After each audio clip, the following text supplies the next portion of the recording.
Hi friends, welcome back to Happy Home. ரொம்பவே ஹெல்தியான கொள்ளு பொடி எப்படி செய்யறதுன்னு பார்க்கலாம். இட்லி தோசைக்கு சூடான சாதத்துக்கு எல்லாத்துக்குமே சூப்பரான காம்பினேஷனாக இருக்கும். எப்படி செய்யறதுன்னு பார்க்கலாம் வாங்க. 1 டம்ளர் அளவுக்கு கொள்ளு இந்த மாதிரி ஒரு ஃப்ரை பேனில் சேர்த்துட்டு நல்லா வாசம் வர அளவுக்கு வறுத்து எடுத்துக்கலாம். கொள்ளு நல்லா வறுபட்டுருச்சு அப்படின்னா லைட்டாக ஒன்றா வெடிக்க ஆரம்பிக்கும். அந்த ஸ்டேஜில் ஒரு பிளேட்டுக்கு மாற்றிக்கலாம். நம்ம வறுக்க போகிற எல்லாமே நல்லா கருக விடாமல் வாசம் வர அளவுக்கு நல்லா வறுத்து எடுத்துக்கலாம். அப்போ தான் பொடியோட டேஸ்ட் சூப்பராக இருக்கும். கருக விட்டுட்டோம் அப்படின்னா டேஸ்ட் மாறிடும். அதனால் மீடியம் ஃப்ளேமில் வச்சு நல்லா வறுத்து எடுத்துக்கலாம். கொள்ளு இந்த மாதிரி மாற்றிட்டு நல்லா ஆற வச்சுட்டு இது கூட 1/2 டம்ளர் அளவுக்கு உளுந்து 1/2 டம்ளர் அளவுக்கு கடலைப்பருப்பு எடுத்துக்க போகிறோம். கொஞ்சமாக நல்லெண்ணெய் விட்டு ரெண்டுத்தையும் நல்லா வறுத்து எடுத்துக்கலாம்.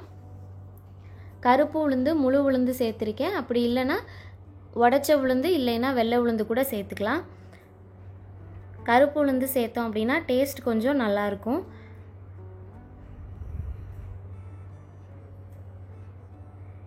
இது கூடவே 1/2 டம்ளர் அளவுக்கு கடலைப்பருப்பும் சேர்த்துக்கலாம். இது எல்லாத்தையும் நல்லா வறுத்துட்டு நம்ம ஆல்ரெடி வறுத்து வச்சுருக்கிற கொள்ளு கூட சேர்த்து எல்லாத்தையும் ஆற வச்சுக்கலாம்.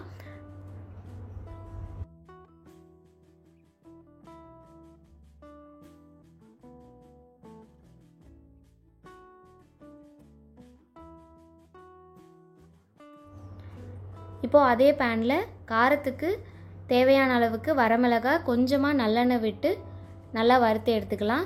கிட்டத்தட்ட ஒரு 15லேருந்து 20 மிளகா சேர்த்துருக்கேன். இது எல்லாத்தையும் நல்லா வறுத்துட்டு நம்ம அரைச்சி வச்சுருக்கிற அந்த கொள்ளு கடலைப்பருப்பு உளுந்து அது கூட சேர்த்து நல்லா ஆற வச்சுக்கலாம். இது கூட கட்டி பெருங்காயமாக இருந்தால் ஃப்ரை பேனில் லைட்டாக ஃப்ரை பண்ணிவிட்டு சேர்த்துக்கோங்க. தூள் பெருங்காயம் சேர்க்குறதுனா அப்படியே டைரெக்டாக சேர்த்துக்கலாம். தேவையான அளவுக்கு உப்பும் சேர்த்துக்கலாம்.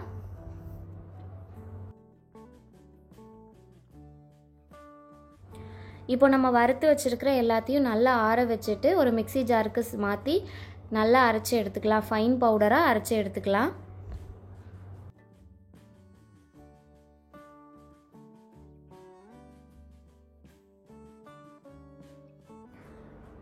இந்த மாதிரி நல்லா பவுடர் பண்ணி எடுத்ததுக்கப்புறம் இது கூட ஒரு 10 பூண்டு பல் சேர்த்துக்கலாம். அதை எல்லாத்தையும் நல்லா அரைச்சிட்டோம் அப்படின்னா கொள்ளு பொடி சூப்பராக ரெடி ஆயிரும். கொஞ்சம் கொரகொரப்பாக தான் அரைச்சிருக்கேன். உங்களுக்கு வேணும் அப்படின்னா இன்னும் நல்லா ஃபைன் பவுடராக அரைச்சிட்டு கொஞ்சம் நேரம் ஆற வச்சுட்டு ஒரு ஏர்டைட் கண்டெய்னரில் ஸ்டோர் பண்ணி வச்சுக்கோங்க. இந்த மாதிரி ஹெல்த்தியான ரெசிபீஸ்க்கு நம்ம சேனலை மறக்காமல் சப்ஸ்கிரைப் பண்ணிக்கோங்க. ஆல்ரெடி இட்லி பொடி ரெசிபி வீடியோ அப்லோட் பண்ணியிருக்கேன். வேணும்னா செக் பண்ணி பாருங்கள். டேஸ்ட் சூப்பராக இருக்கும். இந்த மாதிரி ஹெல்த்தியான ரெசிபீஸ் வேறு என்ன ட்ரை பண்ணலாம் அப்படின்னு சொல்லி மறக்காமல் கமெண்ட் செக்ஷனில் சொல்லுங்கள். வீடியோ பிடிச்சிருந்துச்சுன்னா வீடியோக்கு ஒரு லைக் கொடுங்க. மறக்காமல் நம்ம சேனலை சப்ஸ்கிரைப் பண்ணிக்கோங்க. தேங்க்யூ ஃபார் வாட்சிங்.